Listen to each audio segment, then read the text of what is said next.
Today on the Videomaker podcast, Chris and I talk all about making money on YouTube. We talk about earning money from advertising, AdSense, and direct selling brand deals. We talk about selling merchandise. We talk about viewer subscription programs like Patreon or YouTube's channel memberships. We talk about affiliate revenue, so if you're selling or helping to sell products through Amazon or some other retailer. And we talk about content syndication, which is actually kind of an obscure topic, which a lot of people aren't talking about, but we cover that a little bit towards the end. As always, if you've been listening to the podcast and you enjoy it, we would love it if you went into your mobile app and clicked the subscribe button so that the podcast is delivered straight to your device every other Monday. It downloads it directly so you can just wake up in the morning and it's right there waiting for you. Really a big help for the podcast and hopefully more convenient for you as well. And if you'd like to support the show, actually the best way to do so is to sign up for our newsletter. And you can get that at videomaker.com/newsletter. And then you'll get alerts about all of our articles and videos and the live podcasts and the like. So hope you go there and sign up. You won't regret it. Okay, all that stuff out of the way. Let's get on with the show.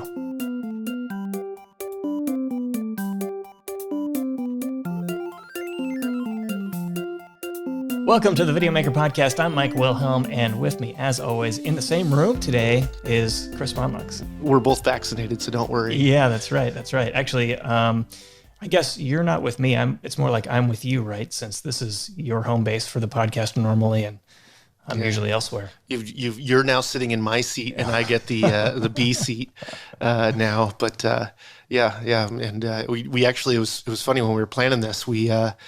We looked on the calendar and it was like, okay, Mike gets his shot there. What's 2 weeks after that? Okay, let's do a live podcast so we can actually be together. Yeah. And I was all worried about setting all this stuff up, but it's a lot easier when like the cameras are like, 10 feet away from each other versus in another room and having to run cables and all that kind of stuff. This is much easier to manage a setup, but we're actually going live here. So if you're listening to this at some other time, you missed out on seeing this live and kind of getting to see the behind the scenes stuff and whatnot. Trying something a little different today. Yeah, actually, I think if anyone is listening to the recording and wants to catch us live in the future, probably the best way to get alerts for that is to sign up for the newsletter. Videomaker.com/newsletter will send you alerts when we plan on doing this. So you get all of the event invitations and the like, and so you can catch it next time. Yeah, and Videomaker events, one word, .com is where we have our calendar of everything online that we're doing. So it's got our webinars, our virtual events, and now we'll have our live podcasts when we have them there. We're doing more events. It's kind of cool. The special perk to the live viewership is we're trying not to be distracted by whatever is going on in chat or anything during a live event or at least during a live podcast. But we will hang out after the podcast is over just to chit chat with folks and answer questions if anyone has any. And so yeah, should be fun. I'll be interested to see what this is like doing one live when we have a guest interview. Yeah. Well, and those that come and watch it live will get to like have good Q&A time. Like, come bring your questions and maybe you'll be able to answer them. I always have fun playing Stump Chris, so we can play that game at the end. But it's going to be exclusive to those that are watching it live. Yep, there you go. Okay, so the topic today is making money on YouTube, and this is a topic that a lot of people talk a lot about, and I feel like I've consumed a lot of content about this topic, Chris, and you have as well. One thing, though, that very few people seem to say is it is freaking hard. Yeah. This is like you see the creators out there that are doing it, and for every one of those, there's probably, 1,000, 10,000 creators that are doing it for free, that are making their content, just putting it out there for people, trying to grow, do something, but they're not making 1 cent off of it. And in fact, making money on YouTube is kind of like you're always chasing it. No matter how big you are, you're going to have to kind of move and zigzag, trying to find your way to continually have a strategy that works. Yeah, that's right. That's right. A lot of people look at this, look at YouTube, and they go, oh, well, I see how it works. You make YouTube videos, you get views, and then Google puts ads in front of the videos, and you get a cut of that, and that's how YouTubers make money. Well, the sad reality of that is like, if you're one of the very few, very fortunate people to make your way to like 1 million subscribers on YouTube. 1 million subs. That's like the beginning of being able to have enough money from ads. Yes, you have worked your way into a probably middle class lifestyle for one person. For one person, yeah. You can't have a team or anything. That as soon as you start having more people as part of the channel, you're gonna have to diversify in how you get your revenue. Yes, in fact, I recently wrote an article for Creator Handbook about this. Only 0.06% of YouTube channels make it to that level. Yeah. Very, very, very small number of YouTube channels make it. So does that mean it's impossible to make money on YouTube or earn a living on YouTube? Or is it is extremely difficult, but is it impossible to do that below 1 million? It is. You can make money there. And I think you can make a lot of money, yeah, but you cannot do it below 1 million subs if you are just working on AdSense, Google ad revenue. Yeah. So let's talk about that first. Let's talk about just like how the Google AdSense model works. Yeah. So the basics of it, and I just kind of described it earlier, is you make videos, you post them, you hopefully get views. That's what the whole thing about, hey, like, comment, and subscribe is. People are trying to get their numbers up. They want to appear on algorithms. They want to get the views. And Google is going to show programmatic ads in front of your video, and actually now during your video, in the middle of the video, and at the end of the video. Yeah. And the idea is they sell it to advertisers for whatever the going rate is. It's like a real-time auction that happens. And whenever the auction closes and an ad decides to run, or an advertiser is buying a spot on your channel, Google takes 45% of the revenue. You get 55% of the revenue. Minus whatever taxes or anything they pull out. That's it. That's the basics of it. Yeah, and the thing about that is that what an ad is worth on your type of content is so wide. So depending on the kind of content you make, you might get they call it CPM, cost per milli, or cost per thousand, and there's a price that they give you of based on that. And if you make financial content about buying stocks, cryptocurrency, that kind of stuff, it's very high. You don't have a view is very valuable.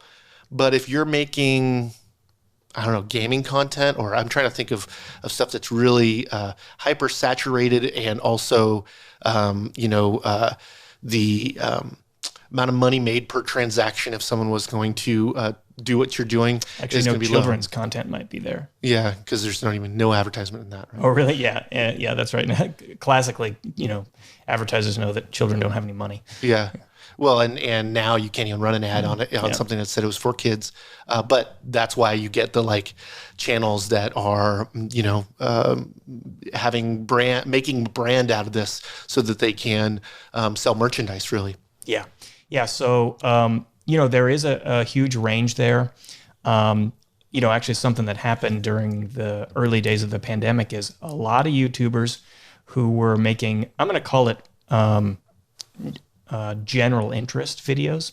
So videos where, the types of ads that you'd see on there are like for deodorant or something. Yeah, Doritos, deodorant, right. Coca-Cola, those big brand names that affects everybody. Everybody's going to buy them. Exactly. Their ad revenue dropped pretty significantly. I think people were talking about how they saw their ad revenue drop 30% or something because, the market dictates how much you make, right? If there's just suddenly fewer advertisers or fewer dollars out there trying to compete for ad inventory, then you make less money. It's not like Google is going to suddenly increase the percent you get. It's like you both take a hit. Meanwhile, in some technologies, actually Videomaker is one of them. During the early days of the pandemic, there was a lot of technology companies that wanted to help people to communicate with video. And Videomaker and channels like ours saw actually a slight increase in ad revenue for the same number of views. So your category really, really is important. Actually, just a quick anecdote. I went to a trade conference once, and this is outside of YouTube, but just to give you a sense of how this works for publishers in general. One of the most successful publishers there had a very small audience of 10,000 people. I say 10,000 is very small in the sense that this is a pretty big company. It's not a single YouTuber, but they had about 10,000 people. as their audience. And they were successful because those 10,000 people were people who bought private jets. And turns out that advertisers who want to reach people who buy private jets to sell them jets spend a lot of money on those ads. So the category really is important. That being said, the CPMs, the cost per thousand, the amount of money, you can actually convert this to something called revenue per thousand. Your revenue per thousand on Google is not super high compared to if you were to do it yourself on a website, or if you were doing a TV show or something on a network. The rule of thumb that I've found in general is that YouTubers if they make a video that earns 1 million views, that gets 1 million views, they'll probably take home about $1,000. $1,000. I always think about that whenever you see a virtual or not virtual video, starts with a V. Vlog. No, viral video. Man, it's Friday. That's what I'm gonna explain. You viral video, you see, millions of views, and then you're like, oh, 45 million views. That made that person $45 million. Or you go 45,000. Or 45,000, yeah, 45 million. Or like, I think of Gangnam Style, like it's got a billion views. Like, he made some money with that. Well, someone made money with that, right? Google made a lot of money. We know that much. And Google has their hand. Just think about this. If you could be a partner in everybody's success and take 45% of everybody's success, you're doing great. Even though it's less than each individual creator, they make it on every creator. That's right. And so it's pretty big. Now, a strategy that we learned from Sven Papas, who is, what is his, Sven Edits? Is that right? This guy edits. He was a speaker on one of our virtual events. You can go to videomakerevents.com and sign up because they're really awesome. We got one coming in June. But that he found that so he does these editing videos, but he was noticing, like I said earlier, the financial YouTube channels were having a way better CPM and different content like that. And really, it does come down to if you can affect one person's purchasing decision on something that's like private jets, that's millions of dollars, then of course someone's going to spend thousands of dollars to try to reach that person. That makes sense. So, he wanted to have solar and he wanted to have an electric car. So he made channels for them. And because of that, those are also high dollar, conversion themes. And so he's kind of diversified his YouTube content he makes so that he can have a couple different types of revenue streams based on that. And I've seen that on a lot of channels that they'll have, they might do it for other reasons. Like there's a channel I know that is all about shooting guns, but they get demonetized all the time because YouTube doesn't like that. So they have a vlog that talks about everything except for the gun shooting part, and they don't even say guns. I guess this will be on YouTube, but we don't care. It's that he diversified for that reason, is so that he can continue to make ad dollars on other videos so that they don't get taken away. And diversifying that will help you. I mean, that's and of course on those levels you have to have millions still of subscribers and whatnot, but. That's I'm seeing that a lot of gaming channels that they're doing like streaming clips, their streams from Twitch, and then they have their main channel that's the content they actually make.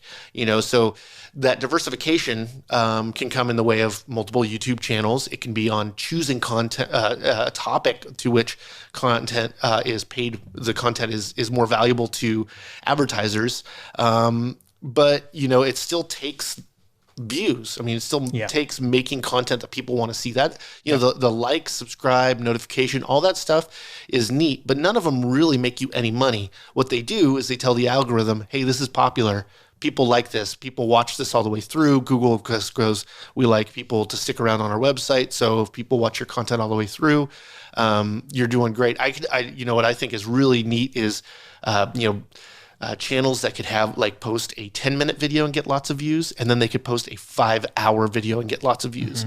Like that's a channel. It's like, oh man, they're going to serve that 5 hours. How many ads is going to be in that? The chance and potential. Like you think if you have 5 hours and what is it, 8 minutes is the minimum now that they're putting mid-rolls in now. So, even your typical 10-minute YouTube video is going to have a mid-roll now, unless you turn it off, which I think it's kind of annoying. And we turn it off for our podcast just because we're not getting lots and lots of views on it. So it's really not worth getting those ad revenue versus the pain that it offers our audience. Yeah. It makes sense once you think about the economics of it, about why there are so many gamers on YouTube.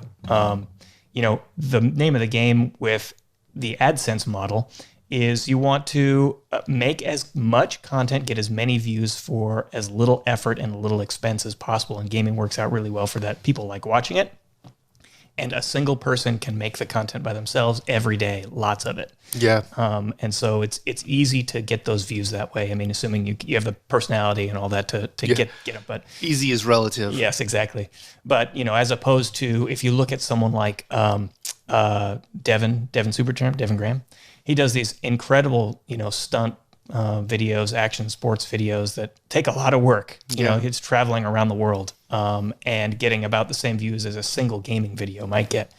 So he's got to find other ways to make money, because you just can't make a video like that every day. And even if you could make it every day, the expense that goes into it would be extreme. So there are a couple of ways you can actually try to increase this number, increase your ad revenue generally.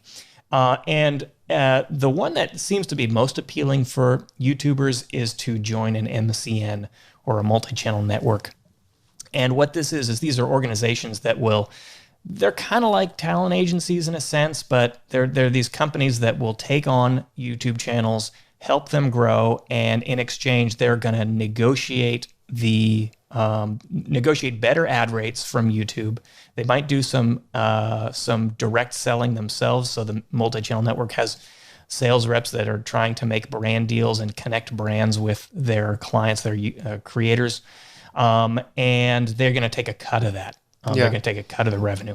But I imagine they're also going to help facilitate, because they're in charge of a lot of creators, right? So they're going to help you with those collabs, right? So they're going to help with the cross promotion amongst other channels that are similar, so that you can, of course, reach other people that are similar audience to you, so that you can grow, and you're actually, you're kind of marketing your channel to other people that are also like similar content, very similar to, the suggestions that YouTube offers, except for this is something we have control over, or the brand would have more control over. And this was a much bigger thing years ago, and now it's much more under the radar. It's not as central to having one to get success. Though, in general, just the idea of managing any of that stuff, if you're just used to being a content creator, like, you probably have no idea how to negotiate a sponsored deal on whatever it is, and that's why you see some creators that are getting very small deals, or they end up getting the rev share stuff, which is like the video game that you show, Shadow Legends or whatever, that kind of stuff. And so then it's whoever clicks to get the extra 500 gold coins you get from it, you get a share of that revenue. Yeah, when these companies were pretty new, they had these kind of predatory practices. Yeah. Where their whole model was sign as many YouTube channels as possible. A few will rise to the top, and that's where we're going to make our money. In the meantime, they're still taking cuts of the revenue for all these small channels without actually like boosting, how much take-home revenue those channels are making. So, people kind of caught wind of this. They got wise. I guess they had figured out what was going on. They kind of went out of style. And now I think that MCNs are kind of back, but they tend to focus more on the higher end, the bigger channels. They do more like classic talent agency kind of work, where they identify talent and work hard to help them grow their channel and build them up. Yeah, the MCNs used to have like these contracts that were like, people were making big channels and couldn't get out of their contracts, so they just make a new channel. Yeah. They were so trapped in that the MCN owned everything they could do about it, and own control, maybe not the revenues, so that some creators had no reason but to move and just make a new channel altogether. And I think that's the stuff that's died down, because there's really no value in locking a small channel in a contract that isn't going to, over time. But I think that was their bet. If we lock as much intellectual property as we can into contracts, we can have more control. And of course, that's just like owning, a diversified set of brands or whatnot. But they weren't serving their clients. Yeah. So, if that model kind of appeals to you of selling some ads direct. You can do that to a certain extent. If you, for example, have the sales skills yourself, or you know someone who does it, you want to pay to do this or give them a commission or whatever, you can go out and proactively look for brand deals to book. So if you want to do one of those ads where, you're speaking to the camera as the host, plugging something, this is sponsored by blah, blah, blah, whatever it is, or doing a full branded ad, you can go out in there and try to get those ads yourself. And if it works out, you're going to make more money off of it because you're not sharing it with anyone outside of the person you paid to figure out the deal, to work on the deal. But a bunch of YouTube channels do this. Videomaker does it. We're not primarily a YouTube channel. We do a lot of other things. But this is an option. But at the same time, you are shouldering the risk yourself of, exerting the effort. And also, there are some perks that the multi-channel networks get that you can't really do yourself, which is like negotiating with YouTube to get higher CPMs, or reserving some of the classic ad inventory for yourself to resell so that you don't have to do a brand deal. If you want to go to Doritos and do a classic, pre-roll ad, you're probably not going to have any luck there if you try to do that yourself. Yeah, and one thing to pay attention to here, if you think you're like, I could do that. I'm charming. I'm good at sales. I know the things that I want to do. That's fine. But sometimes it's like, who do you talk to? And so that's what these brands, they're 10 million subscriber over here. They represent them, and they have all these brands knocking on their doors with deals. So they're making the connections with the people that are spending money. So say 10 million subscriber was like, no, we'll pass on that. Well, if they have other clients, they may go, well, they're not into it, but this one is. What do you think about that? And it'll be a better price anyway, So, and I actually see a lot of those sponsored deals up front really being the brands coming to the creator and them also seeing that that's going to be a money savings. Is like, hey, if we cut out the middleman by not talking to agents, we might be able to get a really good value that the YouTuber's going, oh yeah, I got $1,000 for this, but they're usually spending $60,000 on that, and you don't know it, and it would take an agent for you to go, no, that's a bad deal. Whereas you've never been paid ever for a sponsored deal, you're like, I just made him $1,000. Yeah. So that's how they take advantage of that type of situation. Some brands, I mean, that's not all, and sometimes it's like a great fit. I watch a channel called John Boy Media. It's all about baseball highlights and that kind of thing. And it's funny because for the longest time, his videos are like sponsored by the the place that makes sandwiches down the street. Or they're very like local places to him, which is really random for like a YouTube video. But now it's DraftKings, it's these really big brands. But it's like as soon as you make that relationship, it can be an ongoing thing. I've seen a lot of companies that like Simply Safe do brand deals with a place, and it's like, oh, all those creators that have done stuff with them, they go, hey, you should talk to my friend over here. He makes similar videos. That might be a good place for you. And all of a sudden you see all those people that are all connected, all doing Simply Safe commercials in there or sponsored deals. And so, those kinds of connections are really valuable, but they're difficult, very, very difficult. These days, luckily, you could get on a video call or that kind of thing, but it's like, who's the person you email? How do you get their attention that they'll actually even respond to you? Some places you might get lucky and it might be they're a media buyer and they're doing just that and they're looking just for you and perfect. But I would say, most of those really good deals, they had to be sought after. They had to be really finely put together.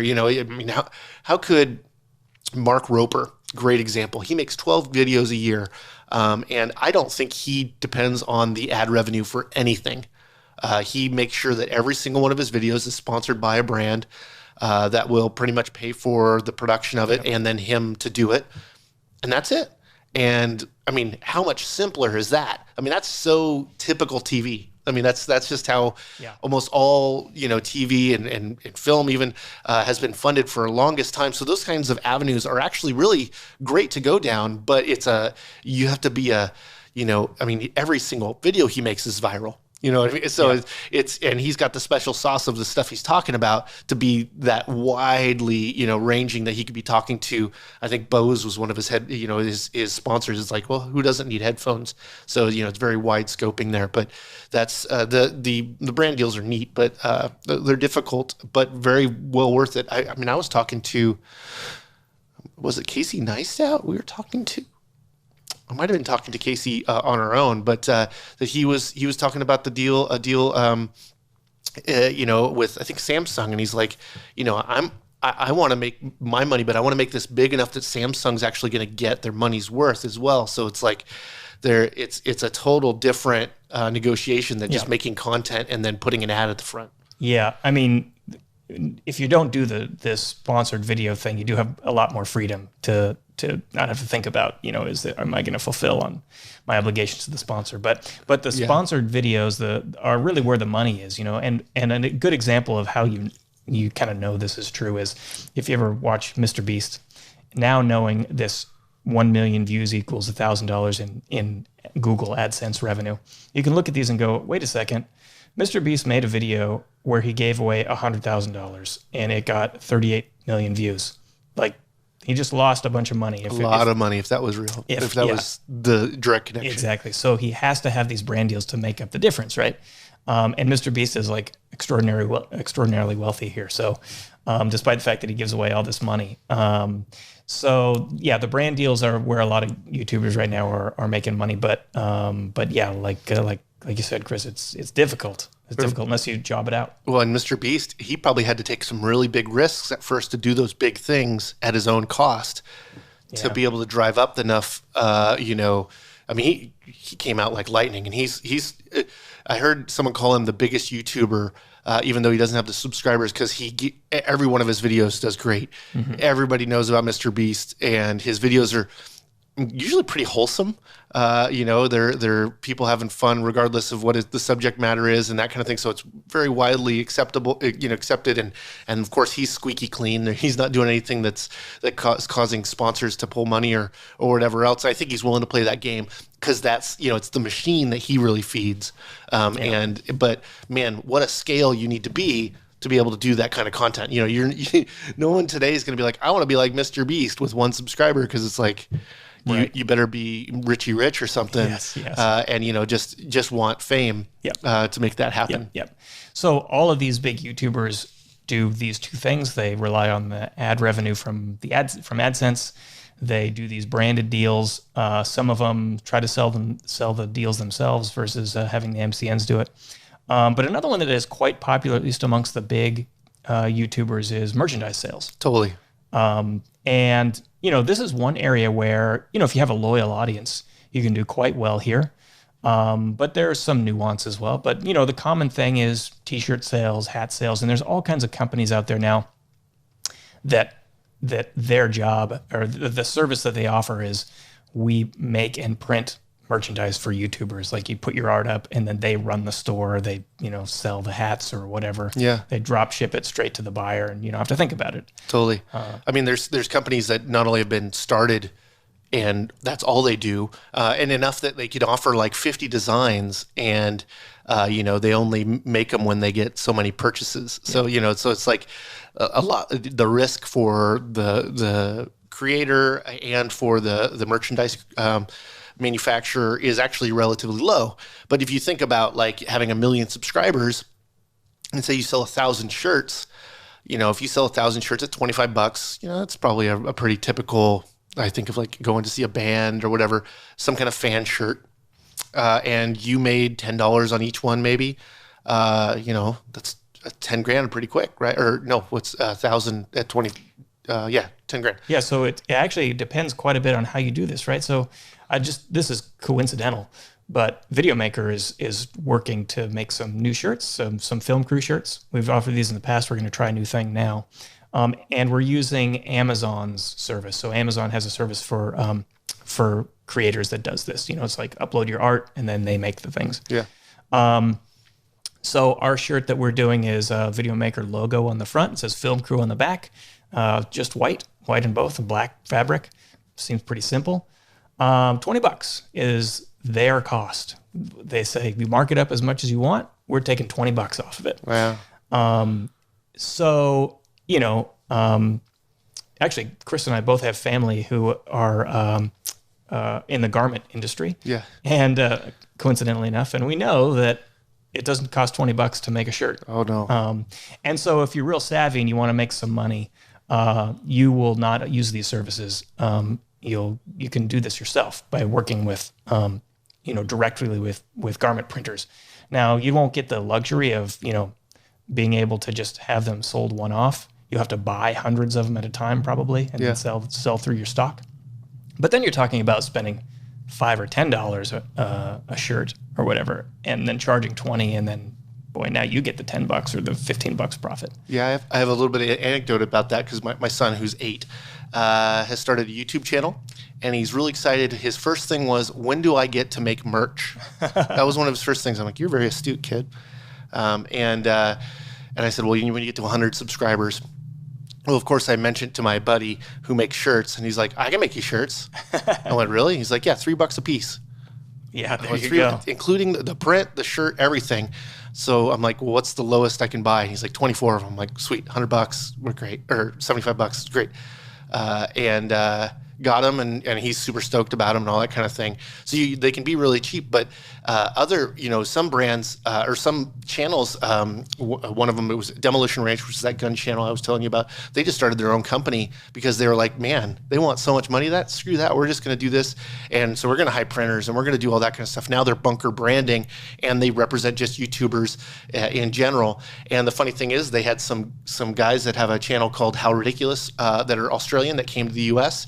And just after they got back to Australia, after they did their collabs, all of the guys, they opened up their own merch store, and now all the guys are actually, stuffing envelopes and boxes and stuff when they're not making content, because they realize, we could actually, one, have a normal job that we go to and are doing something. I mean, so a lot of people want free time, but I think they just wanted a normal job and to employ maybe family and whatnot. But now they're, they have 10 million subscribers or whatever, and all of the profit's theirs. Yeah. And that's pretty enticing, but scale is what creates that ability. You cannot do that from the get-go. If you're able to have merch that doesn't cost you something, or that isn't too expensive for your audience, pricing your stuff, it's got to be pretty cool if someone's going to spend $50 on a thing. I mean, I went to a place and they wanted $130 for a hoodie. And I was like, yeah, I'm good. Mm-hmm. Meanwhile, I'm wearing a hat that I think I spent $40 on that's from Neebs Gaming. And, but I know for them, they just want to make stuff. They don't sell so much volume of it that they're making lots of profit on it. But they do something else, which is Patreon. Yes. So direct viewer subscriptions is it's the holy grail of content revenue, right? Yeah. It doesn't fluctuate quite as much as, ad revenue. If a recession hits, it's a little bit more reliable, and it just feels good. Like you're only beholden to your own audience. You don't have to try to placate advertisers. I mean, you're probably trying to do all these things at once, but if you are making content directly for people who pay you, then you're just going to be have a more fulfilled career, I think. Yeah, I mean, you just have the freedom to make stuff regardless of how successful it is, right? It's like I have a base amount of money that people are that I'm getting paid regardless of what content I made. So I might as well make the content that we want to make. I mean, that's the thing about getting paid for things, is all of a sudden other people start being able to have an ability to control what you're doing, and your success might have come from your ability to choose the right things to make content for. And as soon as that starts going off, onto another direction, you might really suffer. So, that letting up that control can be valuable for some, but others, it might be the reason why they were successful is because of that. So, especially your musicians, or artists in general, your animators, others. It's like, here's your base pay that you're going to get paid to be a creator.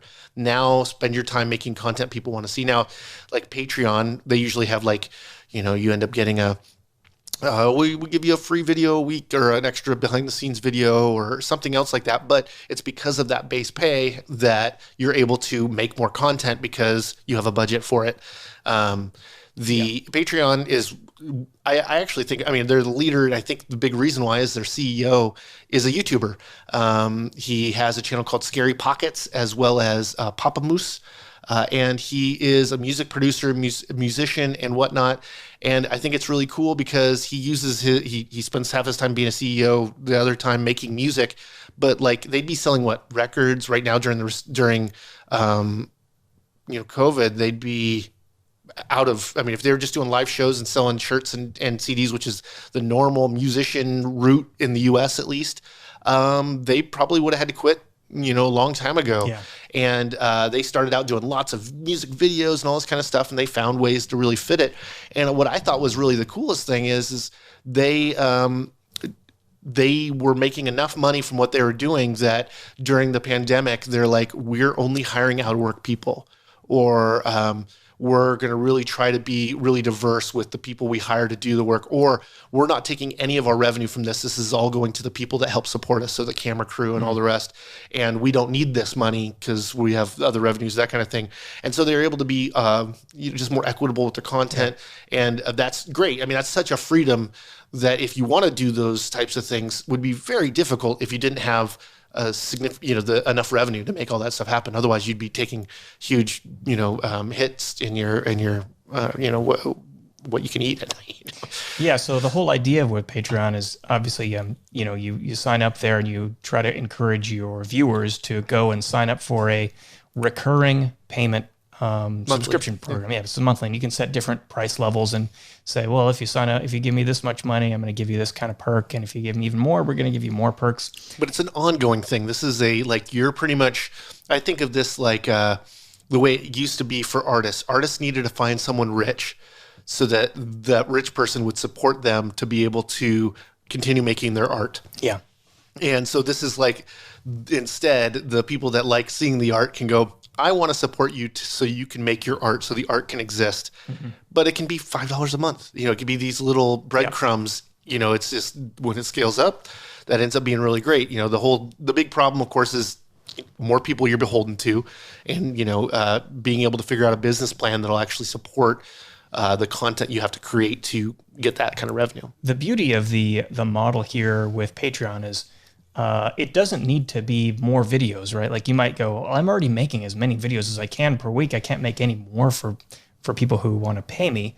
The stuff that you put on Patreon can be other things, right? So like, for example, if you are into tabletop role playing, and as Mike is. Yes, this is how I know the example. Yeah. Your YouTube channel might be about that, and part of it could be like you draw maps and you're drawing these maps, right? And you can offer the maps themselves as a digital download for your Patreon subscribers, right? They go pay you $5 a month and they get all the PDFs, right, of all the maps that you drew. Yeah.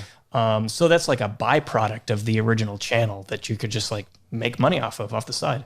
In addition to the thing you mentioned, Chris, which is just sign up so that I can, eat dinner tonight. Yeah, just support me because you like what I make. Right. And I think that, the good thing is, I think that's as much as is required if you're making something people want to see. I think that Patreon's so widely accepted in the creator content world that this is a thing that people might support multiple creators at a time doing this kind of thing.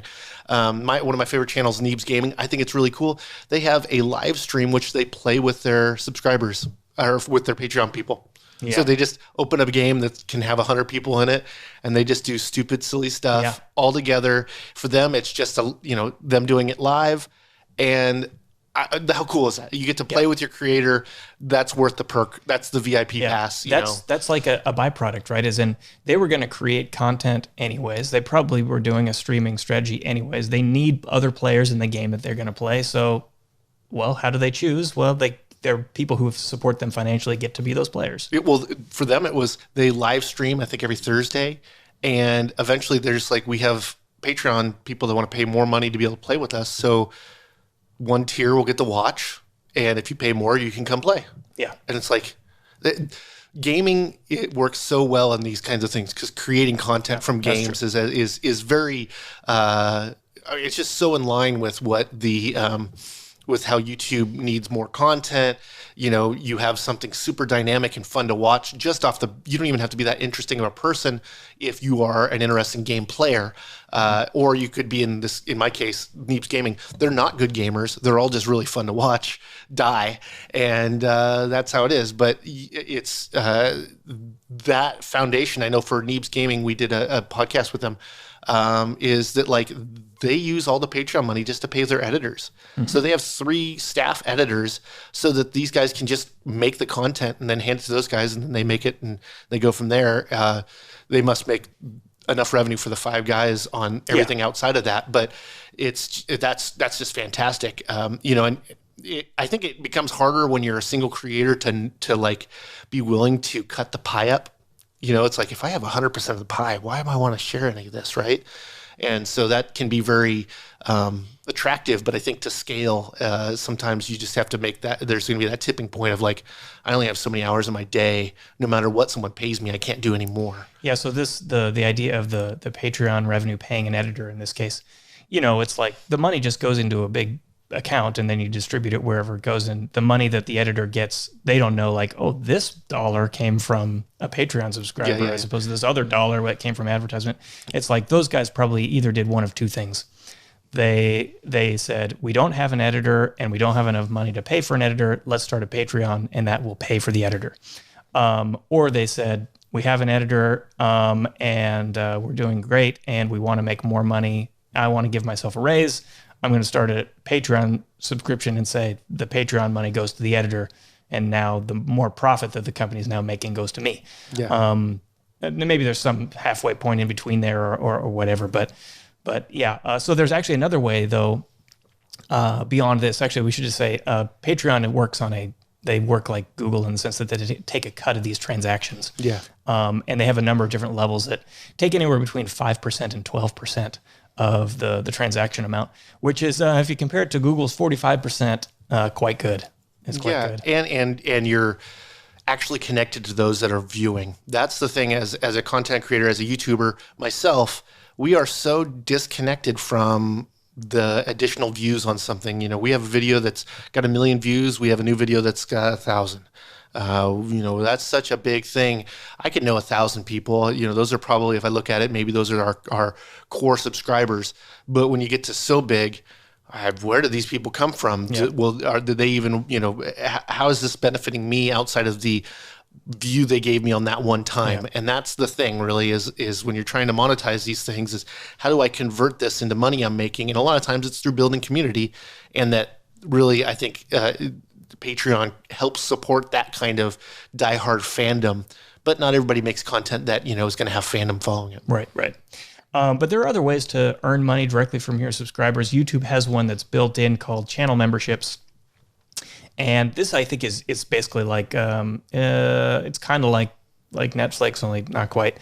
You can try to convince your viewers to sign up for a membership, which costs $5 a month, $4.99 a month. It is always $4.99 a month. Google won't allow anything different. But you can set some of your videos to be only available for those members. Then Google takes 30% of it. Again, it seems like a lot compared to what Patreon's doing. But that's like a turnkey thing you can do right inside Google, inside YouTube, I should say. Downside is this is not a very well-used thing, or it's not a really commonly used thing. Most people will go to Patreon instead, maybe because Patreon takes a smaller cut. But YouTube viewers so far, at least in my experience, are not habituated to using this membership. Yeah. It's interesting. Well, it's because it's been added. So there's so much of this. It's even like paid YouTube subscription, right? Like, if you don't want ads, that's probably, there was 2 reasons why I have it. I don't like ads. I don't want my son to see ads. And I wanted to be able to download the videos to watch them when I was on a plane and I didn't have internet. Those were the reasons I motivated me, but they were enough to do that, or that I can continue to watch it or listen to a video and play a game at the same time on my phone. Mm-hmm. Those are like the perks. And it's like, I pay $22 a month for that. That's crazy. That's how much it is now? I think so, yeah. Holy moly, that's expensive. It's for a family plan. It might be cheaper for an individual. But yeah, I've seen quite a few creators start shilling these memberships, and then eventually they go back to Patreon. Yeah. And I think it's just because people Patreon's this place where things are happening like this, and Google didn't do a good job of making it happen.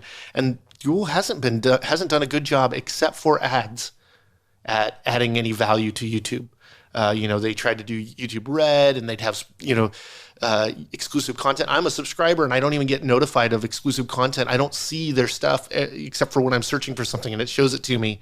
It's not like how Netflix shows you their Netflix originals first. Yeah. They're the ones that they're pumping that, and YouTube just doesn't do that. And so, there's no place to be pumping the memberships. So people go, oh, this is a thing that I get benefits. There's no real big users that are using it that are really being able to leverage it. Well, at least in my spectrum of creators that I follow, that are really using this. So, and I think it's just that, like, I think usually when it comes to internet connection, when you're trying to get someone to do something, you want to give them the least amount of hoops to jump through. But in this case, just the clicking on subscribe, I imagine it's because people don't have their credit card connected to their Google account. If this was Amazon, like Twitch has, oh yeah, it's already connected. I can give away my Prime $5 to my favorite creator every month, and it's not hard to 2 clicks away, and I'm giving bits or I'm subscribing or whatever else. Whereas that's just not in the Google world like that as much. And obviously the 1-click purchase is Amazon's specialty, right? Yes. So it makes some good sense. But that's, I think, why a lot of people are doing stuff on Twitch, because it mixes that connection, right? It mixes the Patreon, so the monthly subscriptions, the like tips. It also has like the super chat stuff. So like just people wanting attention in general, but you could just support your creator. And I know a lot of people that are streaming more, or more content creators that are streaming more just because of that. It's like, oh, I don't have Patreon, but I have Twitch, and I do a live stream, twice a week. Yeah. And that gives me that foundation of money like I would with Patreon or anything else. It's just about trying to find where's that pocket of money that'll get you to be able to do it for a living. And then you can start making moves on making profit and making big money, not just doing it for a living or making enough. Because making enough, who's really happy with making just enough? Even if you're happy with you not being rich, you probably want just more than enough, just a little bit more. You want to feel comfortable at having that you're going to have enough for everything, not just to the penny every month. That'd be stressful. I mean, it makes sense if you think about these two platforms, right? Like Amazon is all about encouraging transactions from people with their credit card number saved in the browser, right? Or saved in their account. Oh yeah. They want to make it easy for you to click a button and them, to extract money from your bank account. YouTube's a different story. Google is all about advertising. Google is the single biggest advertising company in the world. They're an advertising company, period. Yeah. I mean, and same with Facebook and the rest. That's how they make the majority of the revenue. Yeah. And they they have not been terribly successful at other avenues. I mean, given Google's good at being a search engine and all the rest, but they, getting you to spend money, is not directly something that Google's very good at. I don't even think they're that interested, frankly. Yeah. I mean, they've done some stuff to try to, I'm going to say, catch up to Twitch in the sense of trying to monetize live video. Yeah. It hasn't really worked out that well. I suspect that if they really did want to facilitate transactions and subscription revenue, they would have purchased Patreon or tried to copy it directly. They haven't even tried, as far as I know. I just don't. They're all about advertising, it seems to me. So yeah. But at any rate, if you can figure out this viewer revenue model for your own channel, then you're in great shape. That's really the holy grail here. Yeah. I think there's 2 things I just want to mention about things that we've passed over. One, for AdSense for you to make money on YouTube, to be able to turn on AdSense, you need 10,000 subscribers. Yeah. That's the entry level. So you're not making any money until you have 10,000 subscribers. And if you talk to any successful YouTuber, I bet you they'll tell you that their first 10,000 subscribers was much more difficult than the amount of whatever amount of subscribers they've had since then that they had to work towards. Getting 10,000 subscribers is, you have to either hit it real fast or you're just going to work real hard for a while. Well, yeah, imagine how difficult it is to multiply your audience by 10,000. How hard is it to make your audience 10,000 times bigger than it is today? Yeah. That's what you're starting with on day one. Yeah, exactly. Right? And then for YouTube channel memberships, you have to have 1,000 subscribers? Yes, that's right. Which actually is pretty amazing that they set that bar so low. But if you're making episodic content that is maybe not viewed heavily, but is valuable to some. So like those channels that are talking to the really the G6 jet owners, maybe you don't need but 10 views for it to be real valuable, for those people to sign up and whatnot. So the scale of what kind of content you make is going to make a lot of difference, because you can be a small channel, very niche, and be able to monetize that very easily. It just really depends on what kind of content you're making. Here's a book recommendation for anyone who is kind of aiming for this. Is it a book? Look up, just Google this.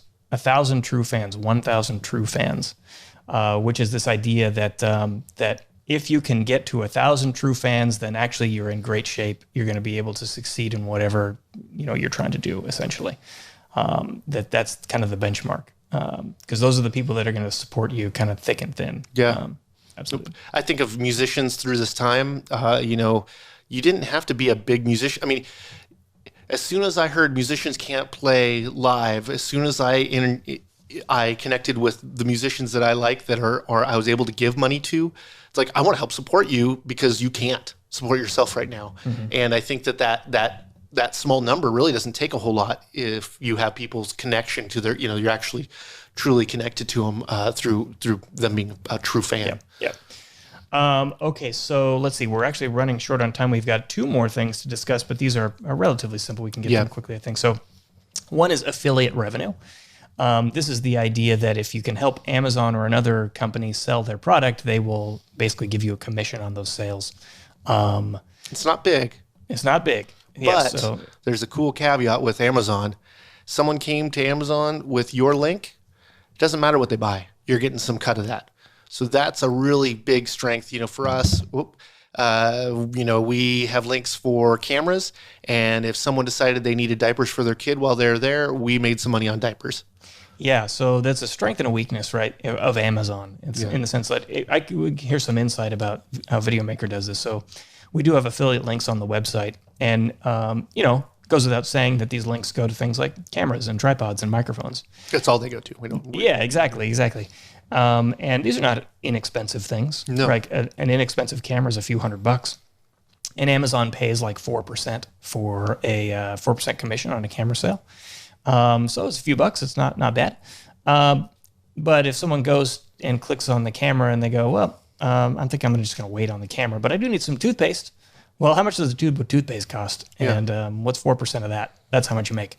Meanwhile, you can do other retailers that are specialty, right? So, if, for example, if you're promoting, clothing or something, and you have a affiliate program with a boutique fashion, retailer, someone who's going to go there, and if they buy something other than the thing they clicked on, it's still probably a boutique-y fashion item that's going to be kind of expensive. Yeah. And a lot of times, people prefer to buy things like, high fashion clothing from high fashion clothing retailers and not from Amazon. So, this is one of those things where you can make some good money on here, but it is worth doing some testing to find the right affiliate program. And you don't need to, have just one. You can do a bunch of them. Yeah. And some of them, and the cool thing is some of the brands, the more specialty you have, the more they might have a program that actually is meant for you to work together. Yeah. Example for this is like a camera company. They might say, hey, you guys have helped us sell 50 cameras. Do you want something to borrow for a little while to cover? They might be able to make another camera that we couldn't get available to us or something like that. Obviously just to borrow, but it helps you make content and helps facilitate those things. But the scale of that really is important. You could really easily turn into just someone trying to shill a bunch of Amazon links, and I'm sure, I imagine everybody's run into that. It's not the greatest. It's not, it's fine when it's helpful. If you're about to buy something and there's a link to buy it already, rad. But if all you're doing is giving me links to click on, that's easily enough done by yourself. Yeah.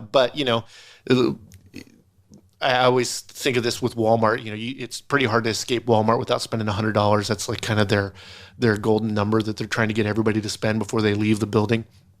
And that's why they have a little bit of everything, and that some things are really great price and other things are not, but they make you think they're a good price. Same with Amazon. I've had this experience now that I feel a little more free to go to the store on a whim. I'm not having it as much, but you'll be like, oh, I'm making an order with Amazon. I might as well put what I need to get for whatever I've been thinking about buying all together. So all of a sudden you're making it off the shopping cart, not just the one single item. And that's where it can really help out. But how do you know that? How do you know that we sent them a link to a $10,000 camera and then they're going to spend $100 that we make $4 off of? You got to do that a lot to be worthwhile. And that's, at Videomaker, we're diversified far greater than YouTube. If we were just YouTube, I don't even know if one of us could be here working for Videomaker. And to make matters even more difficult here is Google is not interested in helping people leave YouTube unless they're paying Google for the privilege, right? So they'll help people leave YouTube if they're leaving because that company bought an ad. But then it's opening up another tab. It's not. That's true. But if you want to send people away from YouTube via your own affiliate links, that's pretty difficult. They bury those links. You can put it in the description, but that's kind of underneath and it's hidden, it's collapsed, and it's even harder to find even the twirl down to see the descriptions these days. They realize that, and then you can't put them in like cards or on your end screen unless you're doing like a redirect through your website or something like that. But even then, it may or may not work. And go that way. So, it seems like the thing I've seen for digital imaging people is just to put the equipment they use normally as affiliate links on the bottom and, maybe whatever they're talking about, but not like, here's this grand video about buying crap. So this is really kind of just one of those icing revenue streams. The last thing I put on here is syndication, which is not very commonly known or even used.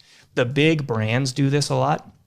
So like there's a handful of YouTube channels that are very popular and they're just run by giant corporate conglomerates. So like, for example, Bon Appetit has a very popular YouTube channel, but they're a part of, I think, Condé Nast maybe, a big publishing company. And they do this, like they know about syndication deals and all that. And so, syndication generally is maybe most widely known in the broadcast television market, where you have these programs that are not directly affiliated with a network, but they sell their show to networks to run. Example, Wheel of Fortune, Jeopardy, Ellen, Oprah. Those were all syndicated. They were produced by another company and then sold to whatever affiliate or whatever channel wants to cover them and have them, and then they get paid for that content. So it's then put on there. And that's not necessarily just reruns, which could be syndication, like how Seinfeld is and that kind of thing. But this is actually in real time. This is the network of people that are radio shows are this way too.